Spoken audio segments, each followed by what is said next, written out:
शहरात दोन वेगवेगळ्या घटनांमध्ये विजेचा शॉक लागून दोघांचा मृत्यू झाल्याची दुर्दैवी घटना घडली आहे।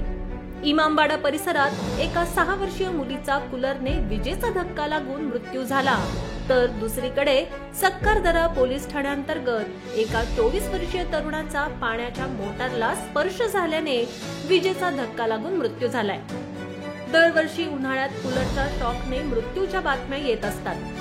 कूलर वापरताना कशी काळजी घ्यावी याची माहिती वारंवार प्रशासन व माध्यमातून देण्यात येते, मात्र अनेकदा कूलर वापरताना हलगर्जीपणा केला जातो, यामुळे अनेकांना आपल्या जीवास मुकावं लागतं। अशीच एक घटना इमामबाडा पोलीस ठाण्याअंतर्गत येणाऱ्या बोरकर नगर 12 सिग्नल येथे घडली, जिथे आपल्या 6 वर्षाच्या मुलीला घरी एकटं सोडणं एका आईला महागात पडलं।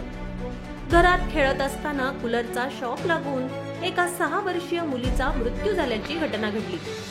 आकांक्षा संदेले असं मृत मुलीचं नाव आहे। मिळालेल्या माहितीनुसार आकांक्षाचे वडील मजूर आहेत, ते बाहेर गावी गेले होते। आई बाहेर कपडे धुवत होती। 6 वर्षांची आकांक्षा संदेले ही घरात खेळत होती।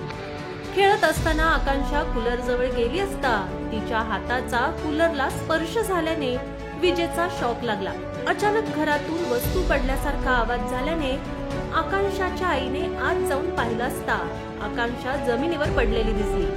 मुलीला विजेचा धक्का लागल्याचा संशय आल्याने मुलीला मेडिकल मध्ये नेण्यात आलं। त्यानंतर डॉक्टरांनी तपासून तिला मृत घोषित केले।